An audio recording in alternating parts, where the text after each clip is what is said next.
Here we go. Question number 1. India's first ever national report has been prepared under the aegis of dash with the title Assessment of Climate Change over the Indian Region. क्या लगता है? चार option है हमारे सामने, सही जवाब क्या होगा? The right answer is option number A, ministry of earth sciences. आपको मैं बता देता हूं, अभी अभी मिनिस्ट्री ऑफ अर्थ साइंसेस ने एक नई किताब जारी की है और इस किताब के आधार पर ग्लोबल वार्मिंग का असर भारत पे कितना पड़ने वाला है, इसके ऊपर सारा असेसमेंट किया गया है। आप जानते हैं ये अपने आप में ऐसी पहली किताब है जो भारत में एक नेशनल बुक के तौर पर रिलीज की गई है और इसके आगे के वर्जन्स के बारे में भी सोच लिया गया है। ग्लोबल वार्मिंग ये किसी दिन आपके लिए जीडी का टॉपिक बनेगा दोस्तों, इसके बारे में पूरी जानकारी जरूर रखिएगा।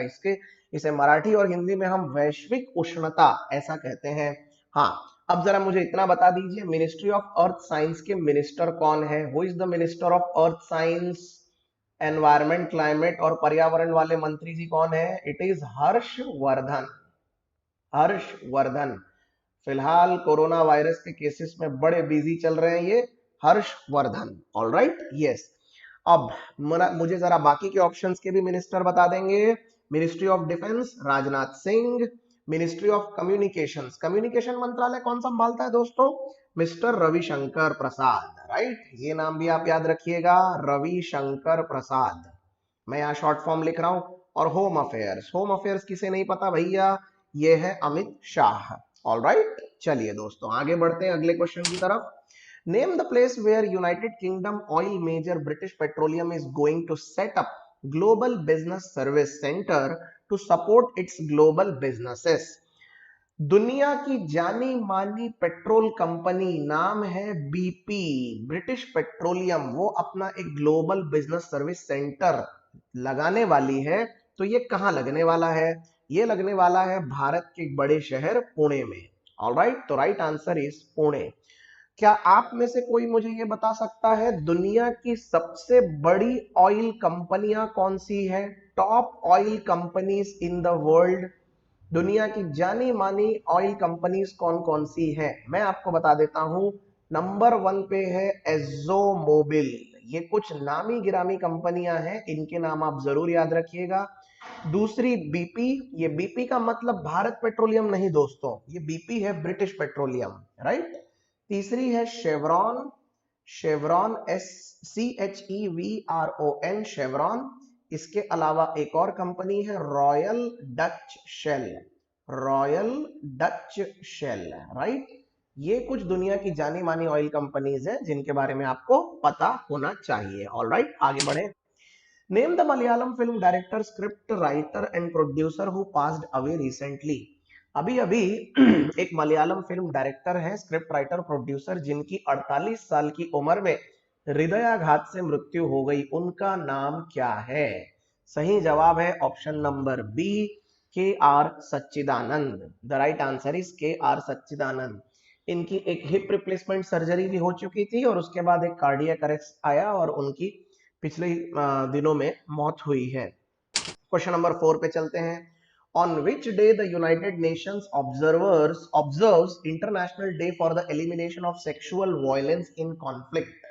सेक्सुअल वायलेंस इन कॉन्फ्लिक्ट के खिलाफ अंतरराष्ट्रीय दिवस कब मनाया जाता है? सही जवाब है ऑप्शन नंबर सी, 19 जून। चेक कर लें एक बार, यस इट्स 19 जून। आपको सेक्सुअल वायलेंस के अगेंस्ट कुछ बहुत इंपॉर्टेंट फैक्ट और फिगर्स मैं बता देता हूं।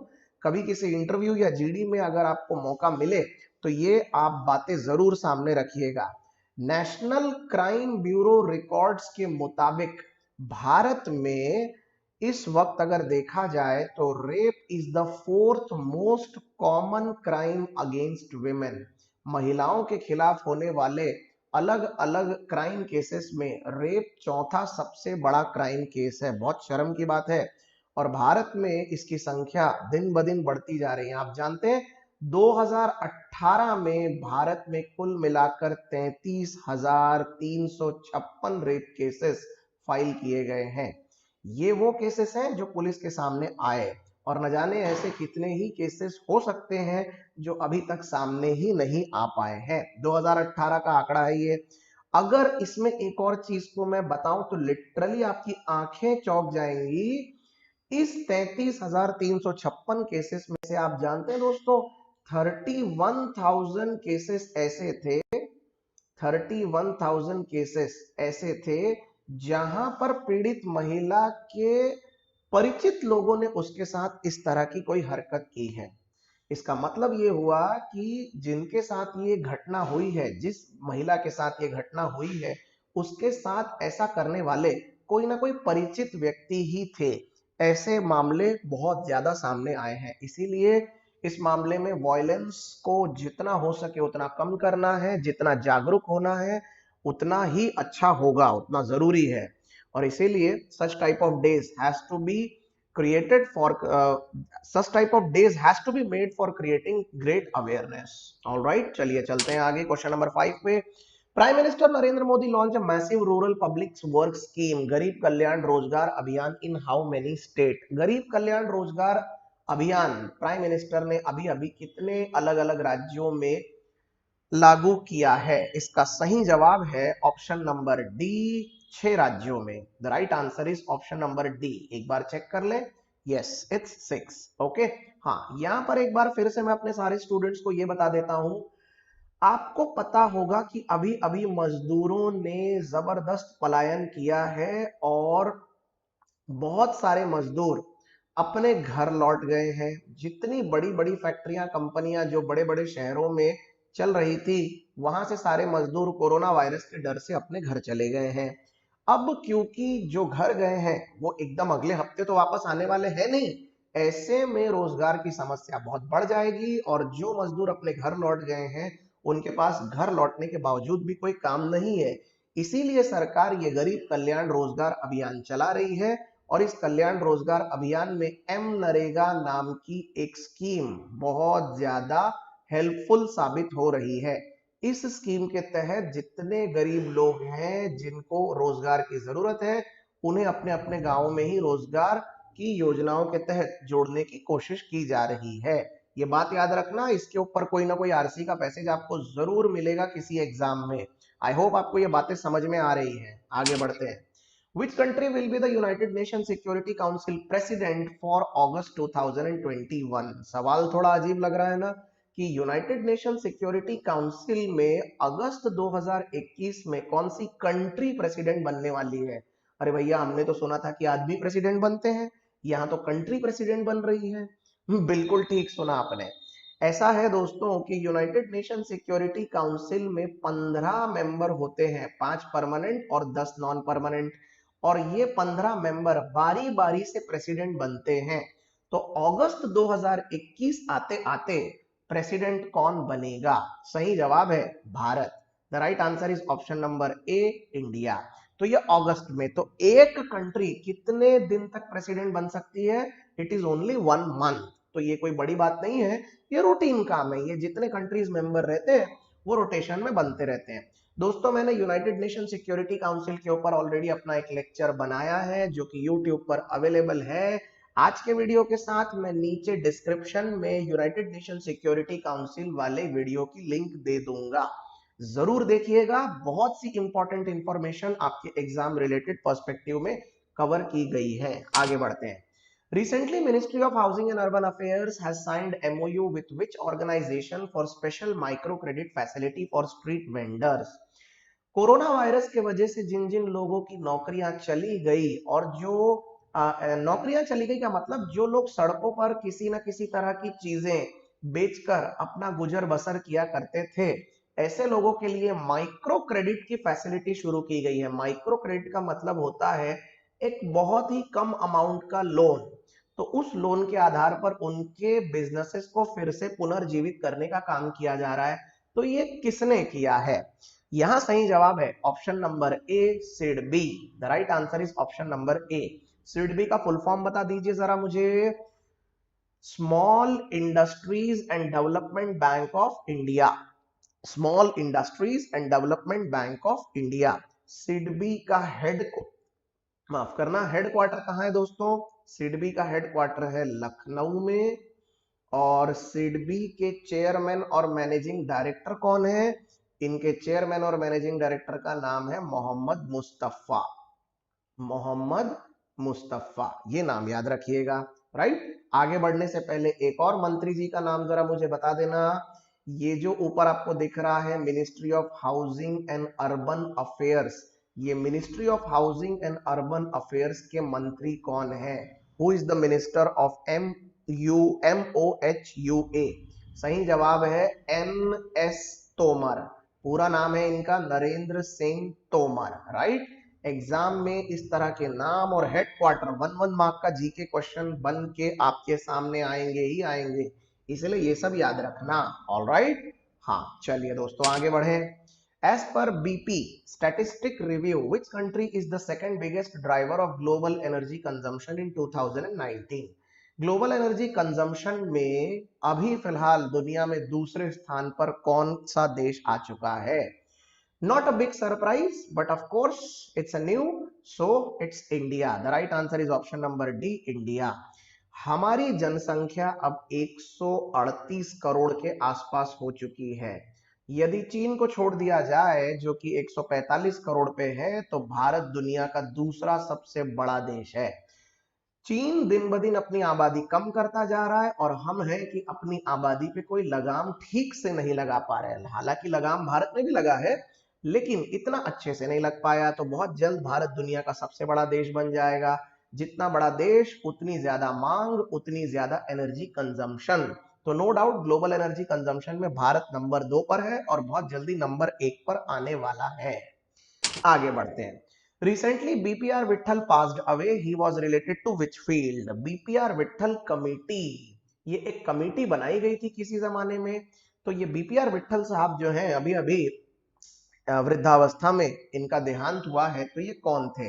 ये भारत के एक जाने माने अर्थशास्त्री थे। तो राइट आंसर है इकोनॉमिस्ट। एक बार चेक करें, yes he was an economist. Alright, let's go to question number 10.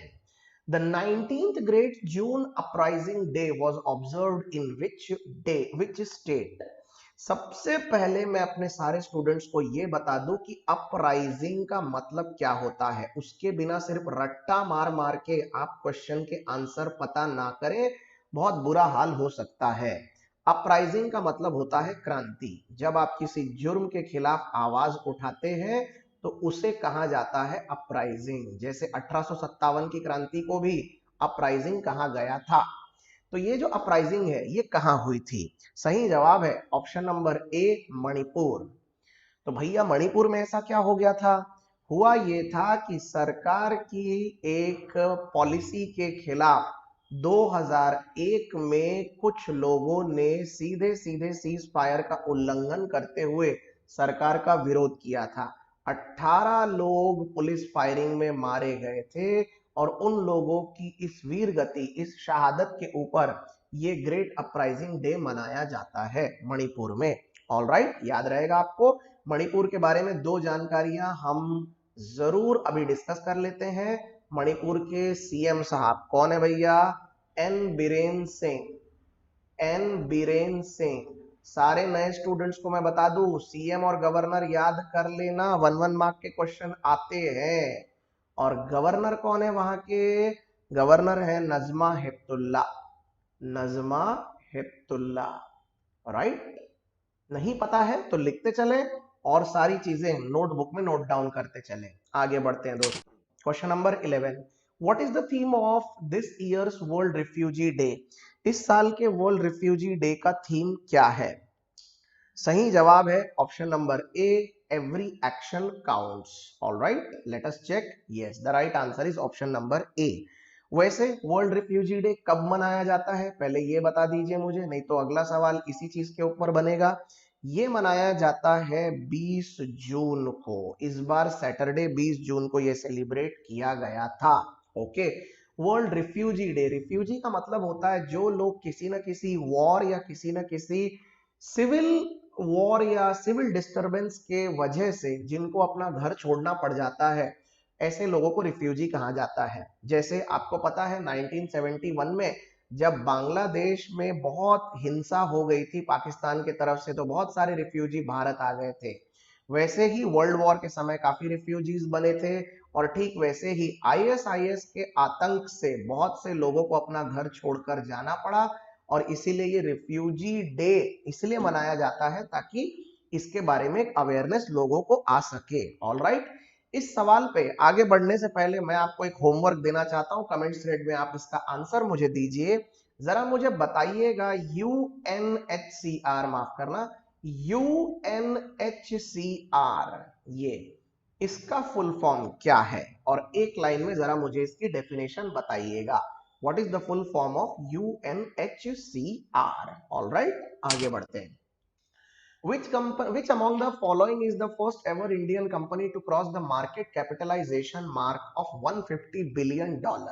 सबसे पहले तो एक बेसिक बात याद रखिए दोस्तों, बिलियन का मतलब होता है अरब, बिलियन यानी अरब, तो 150 अरब डॉलर का मार्केट कैपिटलाइजेशन क्रॉस करने वाली भारत की सबसे पहली कंपनी कौन सी बन गई? सही जवाब है रिलायंस इंडस्ट्रीज। मुकेश अंबानी की रिलायंस इंडस्ट्रीज, धीरू भाई अंबानी जिनका पूरा नाम था धीरज लाल अंबानी, उनके दो बेटे मुकेश अंबानी और अनिल अंबानी। अनिल अंबानी की कंपनी का नाम है अडैग।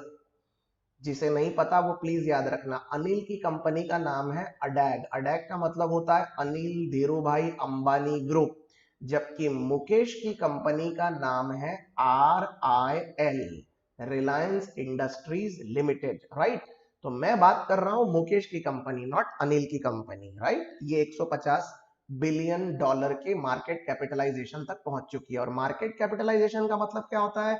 इसका मतलब होता है बाजार में आपने जितने शेयर्स बांटे हैं वो शेयर्स और आपके कंपनी के टोटल पूरे के पूरे शेयर्स, जितने फ्लोटिंग आउटस्टैंडिंग शेयर्स है, उसके आधार पर आज की आपकी परिस्थिति 150 बिलियन डॉलर्स की है। अमेजिंग, बहुत बड़ा अमाउंट है ये। ऑलराइट, आगे बढ़ते हैं दोस्तों। What is the rank of Mukesh Ambani in the latest Forbes Real-Time Billionaire Index released on June 20, 2020? आपको पता है दोस्तों, फोर्ब्स ने अभी 20 तारीख को एक रियल टाइम बिलियनियर इंडेक्स की एक लिस्ट जारी की है। उस लिस्ट के मुताबिक मुकेश अंबानी भारत के कौन से नंबर पर आने वाले सबसे धनी, सबसे अमीर व्यक्ति हैं? सही जवाब है ऑप्शन नंबर बी, 9। चेक करें, यस दोस्तों, ये रियल टाइम बिलियनर्स की लिस्ट है। प्लीज आप कंफ्यूज मत हो जाना, बहुत से बच्चे इस बेसिक को समझते ही नहीं है और डायरेक्टली अंदाजा लगा लेंगे कि मुकेश अंबानी दुनिया का 9वां सबसे अमीर इंसान है। ये रियल टाइम है दोस्तों, ये वैसा नहीं है जैसा आप हर साल की लिस्ट में देखते आए हैं। अगर साल भर वाली लिस्ट के हिसाब से देखें तो मुकेश जी का नंबर थोड़ा और पीछे आएगा, लेकिन रियल टाइम में फिलहाल वो काफी आगे चल रहे हैं, क्योंकि अभी अभी जियो में उन्होंने काफी हद तक अपने स्टेक्स बेचकर तकरीबन $1 बिलियन का इजाफा किया है। मुकेश अंबानी 63 इयर्स के हैं और मुकेश अंबानी के पास इस वक्त 64.4 अरब डॉलर की संपत्ति है। 64.4 अरब डॉलर। आपको एक सिंपल आंकड़ा बताऊं, ये अमाउंट का मतलब क्या होता है? $1 बिलियन का मतलब होता है तकरीबन भारतीय करेंसी में 7,000 करोड़। $1 बिलियन यानी 7,000 करोड़। और ऐसे अपने मुकेश भाई के पास 64 बिलियन डॉलर्स हैं। आप इसका मतलब समझते हैं? यदि मुकेश अंबानी 1 करोड़ रुपए प्रतिदिन खर्च करे, आज उनकी उम्र है 63 इयर्स, यदि मुकेश अंबानी 1 करोड़ रुपए प्रतिदिन खर्च करे तो उनकी ये इतनी संपत्ति खत्म होने के लिए 300 से भी ज्यादा साल लग जाएंगे। 300 से भी ज्यादा साल, ये है इसका मतलब।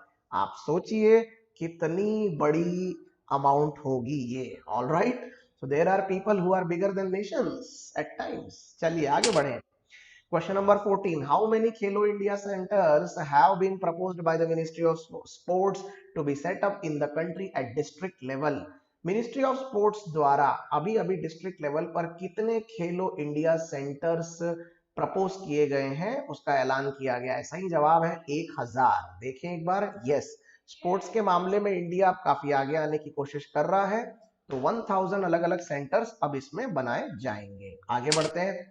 In India when is the national reading day celebrated? Bharat में नेशनल रीडिंग डे कब सेलिब्रेट किया जाता है? नेशनल रीडिंग डे सेलिब्रेट किया जाता है दोस्तों 19 जून को। The right answer is option number A, 19 June. Alright, very important question, exam में इसके पहले ये आ चुका है, इसीलिए इसको याद रखना, वेरी इंपॉर्टेंट। आगे बढ़ते हैं। International yoga day is observed annually on, now this is something very interesting और सबको पता होगा वैसे तो, क्योंकि योगा को लेकर भारत में एक अच्छी खासी अवेयरनेस अब आ चुकी है। हम सब जानते हैं योगा डे सेलिब्रेट किया जाता है पूरे दुनिया में, सिर्फ भारत में नहीं पूरे दुनिया में, 21 जून को। The right answer is 21 of June. वैसे 21 ऑफ जून दुनिया का सबसे बड़ा दिवस होता है, कैलेंडर में सबसे बड़ा दिवस 21 जून होता है, और सबसे छोटा दिवस कौन सा होता है? 22 दिसंबर। राइट, ये पूरे विश्व मंच पर इंटरनेशनल योगा डे के रूप में सेलिब्रेट किया जाता है, और इस चीज से आपको पता है चाइना को बड़ी चिढ़ होती है, क्योंकि भारत का ओरिजिन है योगा और पतंजलि, और उसको इन अंतरराष्ट्रीय मंच पर इतनी जबरदस्त ख्याति मिल चुकी है, ये चाइना को बिल्कुल हजम होता नहीं है। बताइए कितनी शर्म की बात है। योगा जैसी अच्छी चीज चाइना शायद योगा करे तो लद्दाख में गड़बड़ी फैलाने से कम उसको चैन मिल जाए। राइट, एनीवेज आगे बढ़ते हैं। आपको जरा मैं एक क्वेश्चन और इसके साथ पूछ लेता हूं। भारत में आरोग्य मंत्री कौन है? हु इज द आरोग्य मिनिस्टर ऑफ इंडिया? और दूसरा सवाल, who is the Ayush minister of India? Right, आगे बढ़ने से पहले ये दो सवाल आप जरूर सॉल्व करना और कमेंट्स थ्रेड में मुझे इसका आंसर बताना। भारत के आरोग्य मिनिस्टर और आयुष मिनिस्टर कौन है? आपके जवाब का इंतजार रहेगा कमेंट्स थ्रेड में। आगे बढ़ते हैं।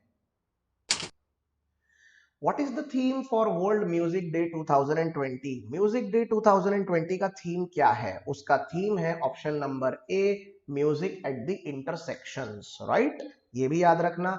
और वर्ल्ड म्यूजिक डे कब सेलिब्रेट किया जाता है? ये डे सेलिब्रेट किया जाता है दोस्तों 21 ऑफ जून, यानी वही इंटरनेशनल योगा डे वाले दिन। और फादर्स डे कब सेलिब्रेट किया जाता है दोस्तों? फादर्स डे भी 21 ऑफ जून का ही है, इसीलिए ये तीनों दिन आप याद रखिएगा ऑन द सेम डे। आगे बढ़े। Which football club has beaten Juventus on penalties to win 6th Italian Cup? सही जवाब है यहाँ पर option number D, Napoli. It's Napoli, club football में नेपोली। ऑलराइट, आगे बढ़ते हैं क्वेश्चन नंबर 19 पे। The Ministry of Earth Sciences (MOES) has come out with the first ever climate change assessment report of India titled Assessment of Climate Change over the Indian Region. As per the report, the average temperature of India increased by around dash during 1901 to 2018. सही जवाब है option number ए, 0.7 degree. बड़ा लंबा चौड़ा सवाल, आपको एक line में समझा देता हूं ये क्या बोल रहा है। ये बोल रहा है कि 1901 से लेकर 2018 के बीच में भारत में क्लाइमेट में कितने परसेंट की, कितने डिग्री की बढ़ोतरी हुई है? तो सही जवाब है 0.7 डिग्री से भारत का तापमान जो है वो गर्म हुआ है। और ये अपने आप में अच्छे संकेत नहीं है दोस्तों। अगर 1 डिग्री से तापमान हिलता है तो करोड़ों करोड़ों टन बर्फ पिघल जाती है, और ऐसे में तो गर्मी बढ़ती चली जाएगी। आपको एक बहुत ही डेंजरस बात बता देता हूं, अपनी पृथ्वी का औसत तापमान जो है वो है 13 डिग्री सेंटीग्रेड, और हमने वैश्विक उष्णता फैला फैला कर पिछले 100 सालों में वो 14 डिग्री तक बढ़ा दिया है, 1 डिग्री और बढ़ा दिया है। अगर यही हाल रहा और हमारी पृथ्वी का औसत टेम्परेचर अगर 16.5 डिग्री तक पहुंच गया तो ये पृथ्वी रहने लायक नहीं बचेगी। ये सत्य है, ये शाश्वत सत्य है जो साइंटिस्ट स्वीकार कर चुके हैं। तो हमें किसी भी हाल में वहां तक पहुंचने से बचना है और अपनी पृथ्वी को बचाना है। आगे बढ़ते हैं। The Swedish mapping technology startup Mapillary AB has been acquired by which company? सही जवाब है option number B, Facebook. Mapping company जिसको फेसबुक ने हायर किया है for their location. Then question number 21, for the first time in India which airport has got the aviation weather monitoring system? अभी अभी कौन से एयरपोर्ट को एविएशन वेदर मॉनिटरिंग सिस्टम के साथ अकम्प्लिश किया गया है, मौसम की जानकारी देने लायक बनाया गया है? सही जवाब है option number B, Kempegowda, Bangalore, right. Kempegowda नाम का जो एयरपोर्ट है वो कहाँ है? बैंगलोर में, और वहां पर ये सुविधा है। दोस्तों ये क्वेश्चन बड़ा इंपॉर्टेंट है, आप ये सारे ऑप्शंस को एक बार ठीक से देखिए। RGIA फुल फॉर्म क्या है? राजीव गांधी इंटरनेशनल एयरपोर्ट, कहाँ है ये? हैदराबाद में। नेताजी सुभाष चंद्र बोस इंटरनेशनल एयरपोर्ट, ये कहाँ है? कोलकाता में। और IGIA Indira Gandhi international airport, ये कहाँ है? नई दिल्ली में। आपको एक और होमवर्क दे देते हैं, जरा मुझे बताना राजा भोज एयरपोर्ट कहाँ है? राजा भोज एयरपोर्ट, और दूसरा स्वामी विवेकानंद एयरपोर्ट कहाँ है?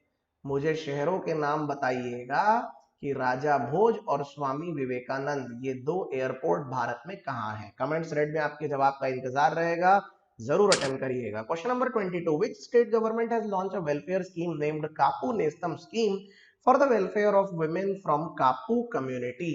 एक कम्युनिटी होती है जिसका नाम है कापू, और कापू कम्युनिटी के जो विमेन हैं, औरतें हैं, उनके लिए एक वेलफेयर स्कीम लॉन्च की गई है। स्कीम का नाम है कापू नेस्तम स्कीम। तो ये वेलफेयर स्कीम किस राज्य की सरकार ने अभी अभी प्रस्तुत की है? सही जवाब है आंध्र प्रदेश। तो right answer is option number B, it's Andhra Pradesh. आगे बढ़ने से पहले जरा मुझे आंध्र प्रदेश के मुख्यमंत्री जी का नाम बताइए, बड़े फेमस, YSRJM रेड्डी। बताइए कितना बड़ा नाम है? YSR जगनमोहन रेड्डी, इनके डैडी थे YSR, जिनकी एक हेलीकॉप्टर दुर्घटना में मृत्यु हुई थी। वो खुद एक चीफ मिनिस्टर रह चुके हैं, राइट। तमिलनाडु, तमिलनाडु के सीएम कौन है? ईडापल्ली पलनीस्वामी, ईडापल्ली पलनीस्वामी। तेलंगाना के कौन है? के चंद्रशेखर राव। और कर्नाटक के कौन है? Yediyurappa, Yediyurappa, right. CM, governors, ये सब आपको याद होने ही चाहिए, परीक्षा में ये 100% आते ही हैं। आगे बढ़ते हैं दोस्तों। Union health minister Harshvardhan launch the dash app in partnership with Indian red cross society for easy access to blood in this critical time of coronavirus pandemic. Harshvardhan साहब ने अभी अभी एक नया ऐप लॉन्च किया है ताकि कोरोना वायरस वाली महामारी में आपको ब्लड की सुविधा बहुत इजी तरीके से हो सके, और इसके लिए इंडियन रेड क्रॉस सोसाइटी के साथ पार्टनरशिप की गई है। क्यों पता है? रेड क्रॉस सोसाइटी वाले ब्लड डोनेशन के कैंप काफी लगाते हैं, तो इनके पास ब्लड की उपलब्धता होती है, तो इनके साथ ये पार्टनरशिप की गई है। तो एक ऐप बनाई गई है जिससे आपको ब्लड एक्सेस इजीली मिल सकता है। उस ऐप का नाम क्या है? ई ब्लड सेवा, ई रक्त मित्र, ई रक्तदान, ई ब्लड सर्विस। सही जवाब है ऑप्शन नंबर डी, ई ब्लड सर्विसेज। ऑलराइट। दिल्ली में लगातार केसेस बढ़ते जा रहे हैं और उसके ऊपर हर्षवर्धन और अरविंद केजरीवाल साहब काफी चिंतित है। आने वाले दिन में देखना बड़ा इंटरेस्टिंग होगा कि ऐसे में अब सरकार का अगला कदम क्या है, लेकिन फिलहाल परिस्थिति हाथ से जाती हुई दिख रही है। Question number 24, which country has received an extension on the grey list till October 2020 by Financial Action Task Force? FATF, पहले तो ये फुल फॉर्म याद रखना, ये एग्जाम में आ चुका है। FATF ने अभी अभी अपनी अक्टूबर 2020 तक के लिए एक जो बैठक उनकी अभी अभी हुई थी, उसमें ये निर्णय लिया है कि कुछ कंट्रीज को अभी भी ग्रे लिस्ट में ही रखा जाएगा अक्टूबर 2020 तक। तो इनमें से कौन सी कंट्री ऐसी है जिसके लिए ये ग्रे लिस्ट अभी भी वैसी की वैसी बनी हुई है? सही जवाब है Pakistan. The right answer is Pakistan.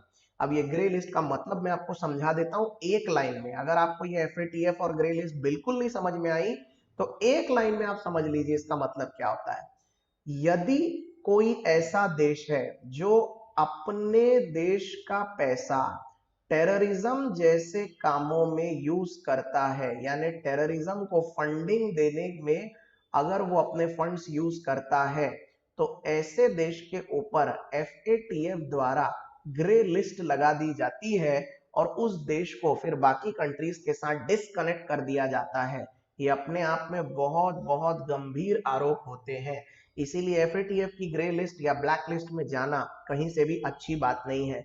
Pakistan क्योंकि अपनी हरकतों से बाज आता ही नहीं, इसीलिए पाकिस्तान को लंबे समय से ग्रे लिस्ट में रखा गया है।